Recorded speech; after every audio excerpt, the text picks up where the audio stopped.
नमस्कार, मैं अंकित कुमार एक बार फिर से आप सभी का स्वागत करता हूं फसल सलाह के इस यूट्यूब चैनल में। आइए आज हम बात करेंगे चावल के ऊपर कि चावल में क्या इस समय भाव चल रहे हैं, कितने उसकी प्रोडक्शन होने के अनुमान है, अभी तक इसकी बुआई कितनी हुई है तथा क्या पाराबॉइल्ड राइस और वाइट राइस पे बैन हट सकता है या कोई एमईपी आ सकती है। तो इन सब चीज़ों के बारे में आज हम विस्तार से चर्चा करेंगे, तो बने रहिए इस वीडियो में हमारे साथ। तो भारत जो दुनिया का सबसे बड़ा चावल निर्यातक देश है, उसने 2023 से 2024 में अपने निर्यात पर कई प्रकार के प्रतिबंध लगाए थे। इसका मुख्य उद्देश्य था अपने घरेलू कीमतों को नियंत्रण में रखना, खास करके अप्रैल मई में हुए आम चुनावों को देखते हुए। हाल ही में सरकारी सूत्रों के हवाले से यह खबर आ रही है कि सरकार बासमती चावल के ऊपर न्यूनतम मूल्य सीमा यानी कि एमईपी को घटा करके $800 से $850 करने पर विचार कर रही है, जो कि पहले $950 प्रति टन था। इसका मुख्य उद्देश्य यह है कि भारत पाकिस्तान के मुकाबले अपने बाजार हिस्से को बनाए रख सके। पाकिस्तान ने इस साल रिकॉर्ड मात्रा में चावल निर्यात किया है, जो कि भारत के निर्यात प्रतिबंधों के कारण संभव हो पाया है। भारत और पाकिस्तान दोनों ही बासमती चावल के प्रमुख निर्यातक देश हैं।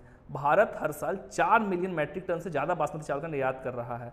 खास करके यह ईरान, इराक, यमन, सऊदी अरब, संयुक्त अरब अमीरात और संयुक्त राज्य अमेरिका जैसे देशों में निर्यात करता है। अगर हम बात करें सरकार की योजनाओं की कि इस समय वो चावल को लेकर के क्या योजनाएं बना रही हैं, तो सरकार इस समय 20% के निर्यात कर को समाप्त करके उसकी जगह एक निश्चित कर लगाने की योजना बना रही है, ताकि चावल के निर्यात में अवैध तरीके से की जाए अंडर इनवॉइसिंग को रोका जा सके। आपको याद दिला दें कि भारत सरकार ने 2023 में नन बासमती सफ़ेद चावल, पाराबॉइल्ड राइस एवं विभिन्न किस्मों के निर्यात पर प्रतिबंध लगा दिया था एवं अन्य ग्रेड्स पर भी प्रतिबंध लगाए थे। इसका कारण अल नीनो वेदर पैटर्न के चलते उत्पादन में कमी की आशंका थी।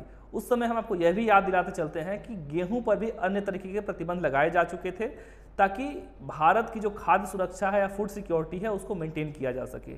तो उस समय सरकार बाजार में भारत दाल एवं भारत चावल लेकर के भी उतरी थी। भारत आटा को भी बाजार में इंट्रोड्यूस किया गया था, ताकि जो कीमतें हैं उसको स्थगित रखी जा सके तथा इन्फ्लेशन को बढ़ने ना दिया जा सके।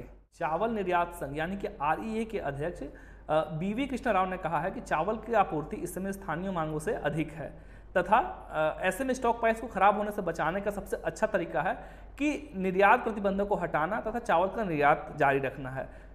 सरकार के पास पिछले 2 सालों से चावल का बफर स्टॉक है, जो कि 4 सालों के उच्चतम स्कोर पे इस समय चल रहा है। तो इसको खराब होने से बचाने के लिए निर्यात करना जरूरी है, जिस वजह से जो हमारे व्यापारी हैं उनको भी बिजनेस करने में आसानी होगी तथा चावल की जो कीमतें काफ़ी समय से स्थिर चल रही हैं उनमें भी थोड़ी मूवमेंट होगी और बाजार आगे बढ़ सकेगा। अगर हम बात करें स्टॉक की, तो फूड कॉर्पोरेशन ऑफ इंडिया के अनुसार 1 जुलाई तक सरकारी गोदामों में चावल का स्टॉक जो है वो 48.51 मिलियन मैट्रिक टन हो गया है, जो कि इस महीने का अब तक का सबसे उच्चतम स्तर है और पिछले साल की तुलना में लगभग 19% अधिक है। सरकार नन बासमती सफ़ेद चावल के निर्यात पर फिर से समीक्षा करेगी, खास करके जब धान की बुआई प्रगति का आकलन किया जाएगा। वर्तमान में किसानों ने 11.6 मिलियन हेक्टेयर में धान की फसल की बुआई की है, जो कि पिछले साल की अवधि से इस समय 20.7% अधिक है।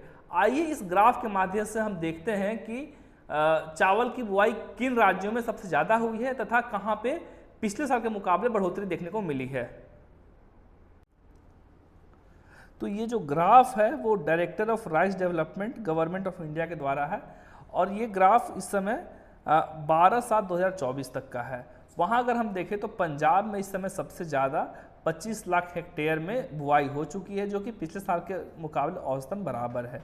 वहीं अगर हम देखें तो उत्तर प्रदेश में काफ़ी ज़्यादा सोइंग में इंक्रीज देखने को मिला है और यहाँ पे करीब 23 लाख हेक्टेयर में बुआई हो चुकी है, जो कि पिछले साल महज 18 लाख हेक्टेयर में थी। वहीं अगर हम छत्तीसगढ़ की बात करें तो छत्तीसगढ़ में इस साल बुआई का जो आंकड़ा है वो काफ़ी तेज़ी से बढ़ा है तथा बुआई भी जल्दी हुई है और यहाँ पे करीब 21 लाख हेक्टेयर में बुआई हो चुकी है, जो कि पिछले साल के मुकाबले 11 से 11.5 लाख हेक्टेयर में बुआई हुई थी। वहीं अगर हम मध्य प्रदेश की बात करें तो मध्य प्रदेश में 10 लाख हेक्टेयर में बुआई हुई थी, जो कि पिछले साल के मुकाबले 4 लाख से 5 लाख हेक्टेयर में बुआई हुई थी।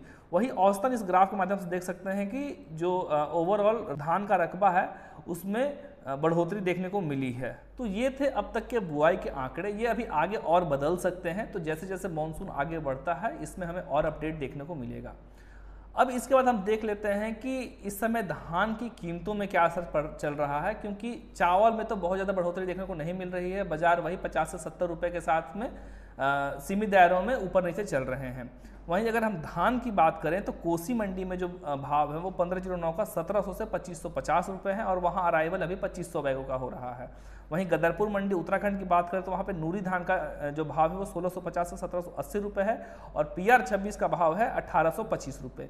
वहीं अगर हम दिल्ली के प्रमुख मंडी की बात करें नरेला की, तो वहाँ 1509 का भाव 3465 रुपये, वहीं 1718 का भाव है 4225 रुपये और 1847 का भाव है 3370 रुपये। उसके अलावा हम गढ़मुक्तेश्वर यूपी की बात करें तो वहाँ पे इस समय अराइवल 6000 बैग्स का हो रहा है। वहीं जो नई पैडी है वो 1509, उसका रेट है 2000 से 2631 रुपये। अगर हम गन्नौर मंडी की बात करें तो वहाँ 1509 का भाव है 2400 से 2750 एवं अराइवल है 3500 बैग। अगर आपको ये वीडियो पसंद आया हो तो इसको लाइक करिए, सब्सक्राइब करिए एवं शेयर कीजिए तथा फसल सलाह ऐप डाउनलोड करने के लिए जो लिंक है डिस्क्रिप्शन में दिया हुआ है, वहाँ जा करके अनेक मंडियों के भावों को देख सकते हैं। धन्यवाद।